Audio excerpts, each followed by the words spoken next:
আদানি আম্বানির স্বার্থ রক্ষা ও কর্পোরেট লুটের প্রতিবাদে এবার ত্রিপুরা আসাম সীমান্তে গণবিক্ষোভ। সংগ্রাম পরিষদের ডাকে চোরাইবাড়িতে অনুষ্ঠিত হয় 2 ঘন্টার কর্মসূচি, যার নেতৃত্ব দেন সংগঠনের সভাপতি অঞ্জন শুক্লবৈদ্য।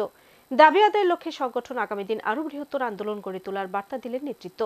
কর্পোরেট সংস্থার স্বার্থে নিরীহ সাধারণ মানুষের উপর উচ্ছেদ ও গুলি চালনার ঘটনা তীব্র প্রতিবাদে সরব হল ত্রিপুরা জন অধিকার সংগ্রাম পরিষদ। আসামের মুখ্যমন্ত্রী হিমন্ত বিশ্ব শর্মার নেতৃত্বাধীন বিজেপি সরকারের এই নীতির বিরুদ্ধে মঙ্গলবার ত্রিপুরা আসাম সীমান্তে চোরাইবাড়ি থানার সামনে 2 ঘন্টার এক গণবিক্ষোভ কর্মসূচি পালন করে সংগঠনটি। এই কর্মসূচির নেতৃত্ব দেন সংগঠনের সভাপতি অঞ্জন শুক্লবৈদ্য। তার সঙ্গে ছিলেন সম্পাদক রহমত আলী সুভাষদেব, সুলেমান আহমেদ সহ সংগঠনের অন্যান্য নেতৃবৃন্দ। গণবিক্ষোভ থেকে সভাপতি অঞ্জন শুক্লবৈদ্য বলেন, উত্তর পূর্ব ভারত প্রাকৃতিক সম্পদে ভরপুর, অথচ এই সম্পদ কর্পোরেট সংস্থার হাতে তুলে দিতে মরিয়া বিজেপি সরকার। 7 বছর ধরে বসবাসরত নিরীহ মানুষদের উচ্ছেদ করা হচ্ছে, অথচ 12 বছর ধরে এক জায়গায় বসবাস করলে সেই জমি আইনি অধিকার পাওয়ার কথা। এমনকি গুয়াহাটি হাইকোর্টে উচ্ছেদের বিরুদ্ধে রায় দিয়েছে। তিনি আরও অভিযোগ করেন, আসামের উচ্ছেদ অভিযান আসলে আদানি আম্বানি টাটা ও রামদেবের মতো কর্পোরেটদের স্বার্থ রক্ষার চক্রান্ত। এই জমিগুলিতে কল কারখানা গড়ে তোলার পরিকল্পনা রয়েছে সরকারের। ত্রিপুরাতেও একই ষড়যন্ত্রের ছাপ দেখা যাচ্ছে।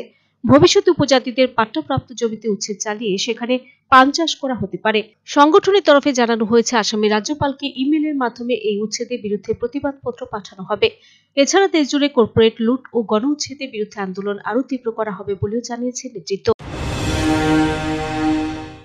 আসামে যে অমানবিক এবং বেআইনি যে উচ্ছেদ প্রক্রিয়া চলছে, সেই উচ্ছেদের প্রতিবাদে আজকে আমরা এখানে বিক্ষোভ কর্মসূচি নিচ্ছি।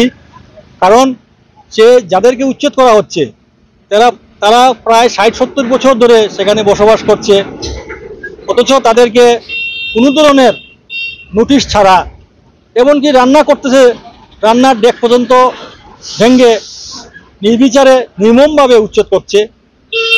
উচ্ছেদের কারণটা হলো, আমরা মনে করছি যে আদানি আম্বানির মতো বৃহৎ কর্পোরেট হাউসদের সেই জমিগুলা গভর্নমেন্ট হাতে তুলে দিয়ে দিবে এবং সেখানে তারা আদানি সেখানে বিদ্যুৎ প্রকল্প করবে, রামদেব সেখানে তার কোম্পানির ফ্যাক্টরি করবে। এইভাবে মানুষকে উচ্ছেদ করে এই উন্নয়নের কোনো আমরা বিরোধিতা করি। আমরা সেই উন্নয়ন চাই যেখানে মানুষের উন্নয়ন হবে। Video report, search India channel.